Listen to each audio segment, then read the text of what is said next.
Une seule personne se lève, il veut acheter tout un quartier. Là, ça va impacter pour nos activités. Parce que lorsqu'ils achètent ça, ce sont des villas qu'ils implantent. Et quand ils implantent des villas, vous voyez, ils pourront à la longue critiquer nos activités parce qu'ils diront que l'élevage qu'on pratique pollue. Oh, je ne sais pas, vous voyez. Donc nous, on n'apprécie pas ça. Et on ne trouve pas ça bien. Moi, c'est Fauté Tefe Wilfried. Je suis fils de Badjoun et je réside à Badjoun, plus précisément au Katiembo. Le GIG a été créé il y a de cela 6 ans. Il y a 12 membres. L'urbanisme est la bienvenue parce qu'avec l'amélioration des routes, le développement de la localité, ça permet que nos clients puissent avoir facilement accès au site.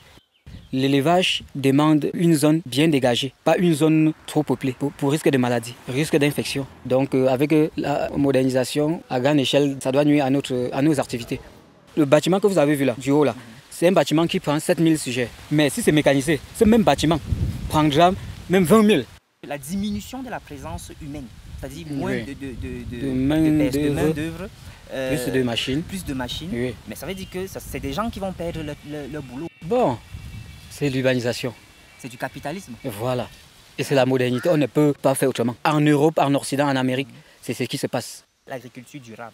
Pourquoi ça ne vous intéresse pas ce genre de choses? De un, nous sommes dans un pays du tiers-monde, dans un pays pauvre. Si moi, j'ai 1 hectare et que je veux pratiquer l'agriculture, pour que je m'en sorte, les intrants sont chers. La semence est chère. Si vous vous tournez vers l'agriculture biologique, les intrants vous coûteraient pratiquement rien. Et vous, sur le marché, votre maïs, même si vous le vendez au même prix que celui qui a utilisé les intrants, vous faites encore plus de bénéfices que lui. Vous pensez quoi de ça? Est-ce que ça ne serait pas intéressant d'essayer cette démarche-là? Ça serait intéressant, mais ce n'est pas aussi si facile d'obtenir du fumier pour une grande superficie. Hein. Aujourd'hui, à Banjoun, il y a une structure qui collecte les ordures ménagères. Pourquoi vous ne travaillez pas avec eux? Parce que là, vous aurez du fumier à en revendre, quoi.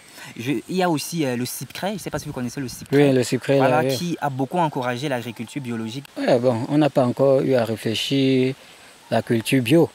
Et on a toujours eu à travailler avec les intrants, les engrais et puis les herbicides. Aujourd'hui, avec un peu de recul, est-ce que vous pensez que c'est bon pour la terre? Non, ce n'est pas bien pour la terre. Mais nous, on cherche le profit et à faire évoluer la structure. Il y a un problème d'investissement à long terme. Avec cette agriculture intensive que vous voulez mettre sur pied, vous vous voyez où dans 20-50 ans?